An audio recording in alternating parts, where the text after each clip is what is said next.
Good morning, YouTube. It is 10 a.m. in the great state of Texas, and all we're doing today is making another teak wood resin kind of table. So if you guys have seen my previous resin table that I did a couple of months back, you can skip this video. This is essentially the same video, but every project that I do is a little bit different. It's like a fingerprint. So what we're doing in today's video is essentially the same thing. So I sent out for this teak wood slab, and this is what it looked like when it came out of the box. Really love this wood, loved working with it last time.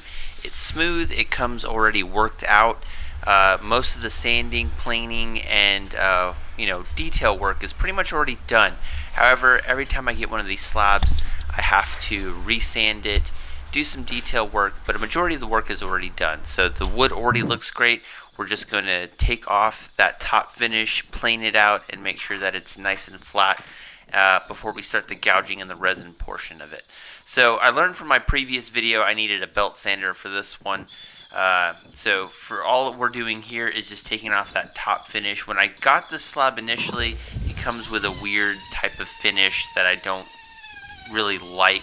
So lots and lots of sanding, just getting that top layer taken off and then doing some edge work there on the side of it. The live edge is already taken off when we start this. All we're doing here is just making sure that everything is nice and flat and working all the way down to the bare wood, that there's no chemicals, there's no finish, there's no polish, there's nothing like that left on the table itself. And surprisingly enough, I did so much sanding, I actually went through my sander. So once we got everything nice and sanded on the top portion of the epoxy that I wanted, now all we're doing is taking the router and making the gouging river type effect on it. And I would say it's not really a river type of effect as much as it is like a lightning bolt kind of thing. That's what this essentially reminds me of when I did this one particular one. And also wear your respirator, because this one threw out, that's why I'm making this weird face in the background there. It just really threw out a lot of wood chips. And I learned from my lesson from the last time that I needed to do this outside. If you saw my previous resin table video, I did this inside my workshop and it just made a giant mess. So here we are just cleaning this up. And the wood's got a lot of moisture in it.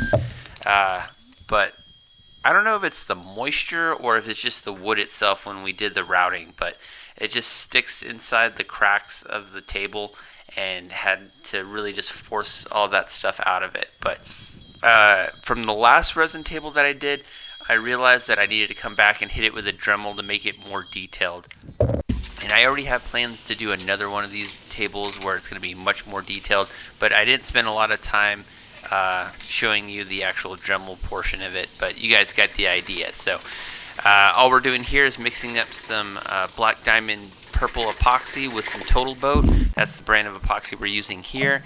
And all we're going to do is fill the cracks of this resin table. And I gotta say, the purple on the background of this wood looks absolutely fabulous. It looks gorgeous. I love how this turned out. Not a whole lot to making this table. It's just mostly a lot of sanding and detail work. So it's not a whole tutorial. It's just getting the slab, sanding it down, doing the detail work on the edge, and then just gouging out the design that you want, and then coming back and filling it with the Total Boat epoxy. Or you can use whatever epoxy that you want. And it kind of looks like a hot mess right now, but all you got to do is just make sure everything is nice and level, and then come back, hit it, and pop all these small little bubbles. And it's kind of a tedious process, but overall not a whole lot of work involved. So I wanted to make this a little bit better than my last one, so what we did was put some fine purple epoxy, not a purple epoxy, but purple glitter on top of it, and then come back and finish the top of it and just brush on the epoxy itself. Now, it's about 40 degrees in the state of Texas when I did this, and the epoxy, and this is totally my fault, and I know from experience that I shouldn't have done this, but the resin was very, very cold. I should have warmed it up. Had a lot of problems brushing this on. It was kind of nice that it was thick. However, given that it was so cold, it made it a lot more difficult to apply. So what we ended up doing that you didn't see was me finishing out the edges, sanding everything nice and down to a fine point, and then just cleaning up the edge. But the table itself, after we put that on there, looks absolutely gorgeous. Love how that turned out. Now we're just coming back with the chisel and hammer, and we're just getting all those small bubbles that ended up pouring off on the side of it. and just cleaning up the edge bottom, and then we're going to do even more sanding. So if you're interested in doing this project, it's just mostly a lot of sanding. There's not a real, you don't need a lot of tools to do this. You just need a lot of sandpaper. But overall, the project went relatively easy, and all we're doing here is just brushing on some table wax, because after you wax it or sand it all down, you got to hydrate the wood a little bit. And this slab already comes with these pre-made table slots here, so all we're doing is putting on the legs. I did not make the legs, as you can notice here. I got these on Amazon, so all you have to do is just screw them in, put some pilot holes, and then we're just going to put some 15-minute epoxy to get everything set up nice and easy like that. So not a whole lot of issues here. This was a Christmas present for somebody, and I know this is very similar to my previous table. However, every time I do one of these, I just like to document how it went. And this one went a lot easier than my last one. I learned a lot from my previous project. And all we're doing here is taking some 15-minute epoxy, pouring the screws in there. There's no threaded needles, so this will all be one piece. Maybe we'll do threaded inserts in the next project. But overall, was really happy how this turned out. The person I gave this to for Christmas was really appreciative. And I gotta say, this is one of my better, my second generation of tables. But you can see all the sparkle in there. We put the fine glitter and the clear epoxy. This is total boat epoxy that we used for this one, and I love how this table looks. Really looks really good.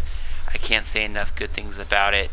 There are some portions of it that aren't perfect, but I gotta say overall we vastly improved from my previous project, and love how this turns out. So not a whole lot involved here, just a lot of sanding, a lot of detail work, and just learning how to work with the epoxy. Would recommend that you warm up your epoxy if you have to use it, but I gotta give this table a 10 out of 10. Love how this looks. So hope you guys liked it as much as I did.